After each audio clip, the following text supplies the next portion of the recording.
মা উঠে ভাত দিল, কিন্তু তিনি ভাত খেলেন না। তিনি বললেন তিনি নাকি কোন স্টুডেন্টের বাসা থেকে খেয়ে আসছে। আমিও খাটের উপর বসে আছি, আমাকে বারবার লাইট অফ করে ঘুমানোর জন্য বলতেছে, কিন্তু আমি আজ ঘুমাবো না, তাকে কিছু বলবো সেই সুযোগ খুঁজতেছি। তার একটা গুণ ছিল, এই পর্যন্ত যাই করেছে আমার সাথে কোনো খারাপ ব্যবহার করেনি। হয়তো আমি করিনি তাই সেও করেনি। আমি তার ফোনটা হাতে নিলাম আর বললাম, কোন স্টুডেন্টের বাসায় গেছেন, খাইয়ে আসছেন, একটু কল দেন, আমি একটু শুনি। আমার কথা শুনেই যেন তার মাথা ঘুরে গেল। বলতেছে এত রাতে ফোন দেওয়া ঠিক হবে না, সকালে দিও। সে হয়তো ভেবেছে আমি ঠান্ডা মাথার মানুষ, এইসব নিয়ে আর কথা বলবো না। আমি আর কথা না বলে শুয়ে পড়লাম। কাঁদতে কাঁদতে শুয়ে পড়ছি। কাঁদতে কাঁদতে আমার হেসকি উঠে গেছে। উনি বললেন, কি হয়েছে, এভাবে কাঁদছো কেন, শরীর তো খারাপ করবে, বারবার জিজ্ঞেস করতেছে। আমি প্রচন্ড পরিমাণ কাঁদছি আর বলছি, আমার ভাইয়ের মান সম্মান খাইয়েন না, আমার যদি কিছু হয় তাহলে আমার ভাইয়েরা শেষ হয়ে যাবে। সে তো আমার কথা শুনে অবাক হয়ে গেল, বারবার জিজ্ঞেস করতেছে কি হয়েছে বলো, খুলে বলো আমাকে। তখন আমি বললাম, শুধু একটা কথাই বলতে চাই, আপনার মনে যদি কিছু থেকে থাকে তাহলে ধুয়ে মুছে পরিষ্কার করুন,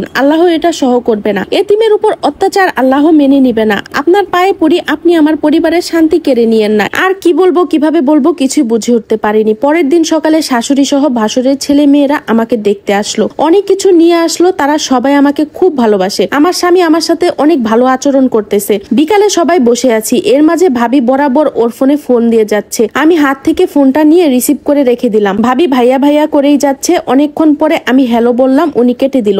আমার স্বামী সেদিন বাহিরে যায়নি, আর কথাও হয়তো বলেনি ভাবির সাথে। ভাবি রাত 9টার দিকে আবারও কল দিল, উনি রিসিভ করলো না। আমি শাশুড়িকে বললাম, আপনার সাথে আমি বাড়িতে চলে যাব। শাশুড়ি তো অনেক খুশি হয়েছে, কিন্তু আমার মা তো কিছুতেই যেতে দিবে না এই অবস্থায় আমাকে। আমার স্বামী খুব ভালো করেই বুঝতে পেরেছে আমি তাদের কুকীর্তির কথা বুঝতে পেরেছি, তাই সে সেদিন থেকে আমার সাথে স্বাভাবিক আচরণ করছে। বাহিরে থাকে না, সকাল সকাল বাসায় চলে আসে, আমাকে অনেক কেয়ার করে। হয়তো আমি তাকে বোঝাতে সক্ষম হয়েছিলাম। আমিও ভেবেছিলাম সবার মান সম্মান ঠিক রেখে এর একটা ফয়সালা হোক, ঠিক তাই হয়েছে এটা ভেবেছি। 10 দিনের মতো ভালোই কাটলো। এর মাঝে ভাবি আমার ফোনে কল দিয়ে বলতেছে ছোট ভাইকে পাঠানোর জন্য।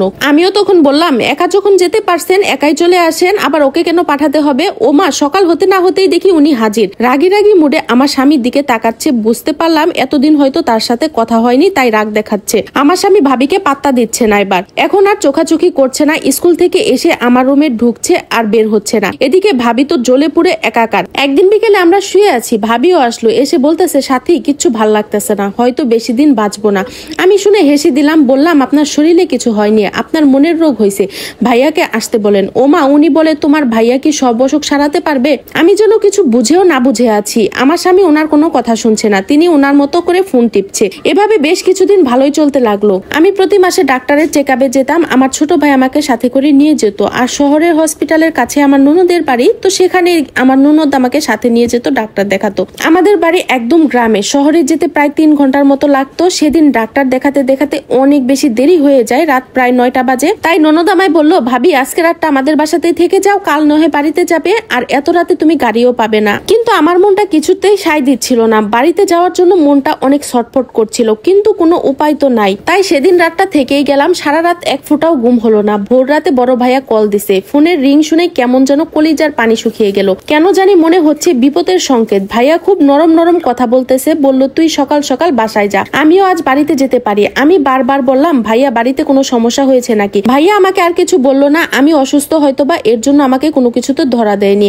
আমরা ছোট 2 ভাই বোন ছিলাম, ভাইয়ার একটা অংশ। নিজে হাজার কষ্ট করে আমাদের কখনো কষ্টে রাখেনি। স্বামীকে কল দিলাম, সে রিসিভ করে বলতেছে, আমাদের বাড়িতে নামো, এখন থেকে আমরা আমাদের বাড়িতেই থাকবো। আমার আর বুঝতে কিছু বাকি রইলো না যে বাড়িতে কোনো অঘটন ঘটেছে। সকাল সকাল আমি বাড়ি চলে আসলাম। আমার স্বামী স্কুলে, বাড়ির সবকিছুই স্বাভাবিক। পরের দিন ভাইয়া বাড়িতে আসলো, ভাবির সাথে কথা বলছে না, মন মরা হয়ে আছে। তাই আমি বারবার ভাইয়াকে জানতে চাইলাম, কিন্তু ভাইয়া কিছুই বলছে না। পরে পাশের বাড়ির দুলাভাই এসে ভাইয়াকে ডেকে নিয়ে গেল। পাশের বাড়ি বলতে আমাদের বাড়ি আর দুলাভাইদের বাড়ির মাঝখানে একটা পুকুর। আমাদের গ্রামের বাড়ির সবাই ওই পুকুরেই কাজ করে, আর সবার টয়লেট ছিল বাহিরে। রাতে ভাই আর ভাবি তুমুল ঝগড়া, কেউ কারো সাথে থাকবে না, ইত্যাদি ইত্যাদি। মা ভাইকে চর মারলো, বকাবকি করে থামালো। ভাবি তো চিল্লাপাল্লা করে এলাকার মানুষ একাকার করে ফেলছে। আমি এর মাঝে কিছুই জানি না, কিছুই বুঝতে পারছি না কি কাহিনী। তখন আমার মা সেই দুলাভাইয়ের কাছে জানতে চাইছে, কি হয়েছে, তুমি কি বলছো আমার ছেলেকে, আমার ছেলে এমন করতেছে। দুলাভাইয়ের কথা শুনে আমি তো একদম আকাশ থেকে পড়লাম। সে নাকি পরশু রাতে ভাবি আর আমার স্বামীকে হাতে নাতে ধরছে পুকুর ঘাটে। পুকুর ঘাটে সিঁড়ি বাঁধানো ছিল, সেখানে সবাই বসতো, আর রাতে ওইখানে বসেই আমার স্বামী আর ভাবি একসাথে ছিল। পরে নাকি ভাবি দুলাভাইয়ের পায়ে ধরছে, কাউকে যাতে না বলে। দুলাভাই তখনই ভাইয়াকে ফোন করে সবকিছু বলে দেয়। এগুলা শুনে আমি চুপচাপ বসে পড়ি।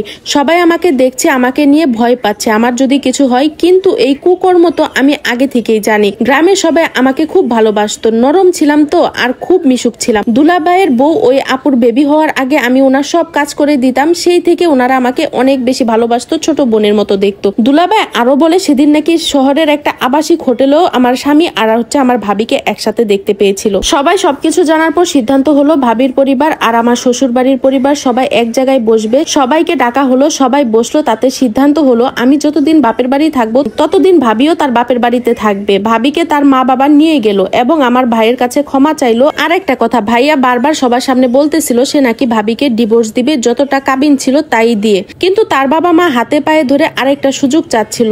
আমার স্বামী আমার কাছে কান্নাকাটি করে পায়ে ধরে ক্ষমা চাইলো, জীবনও আর এরকম ভুল সে করবে না। আগের মতো সবকিছু ঠিক হলেও মন থেকে কোনো কিছুই মেনে নিতে পারছিলাম না। তারপরও কিছু করার ছিল না, যেহেতু আমি গ্রামের মধ্যবিত্ত পরিবারের মেয়ে ছিলাম, তার উপর আমার বাবা নেই। আমাদের পজিশনের মেয়েদের সবকিছু মেনে নিয়ে বেঁচে থাকতে হয়। আমাদের পরিবার এবং পরিবেশ থেকে আমাদের এটাই শেখানো হয় ছেলেরা অনেক কিছু করতে পারে, তারা ইচ্ছা করলে বউ বাচ্চা রেখে অন্য মেয়েদের সাথে ফিজিক্যালি রিলেশন করতে পারে। আর এই সব কিছু মেনে নিয়ে মেয়েদের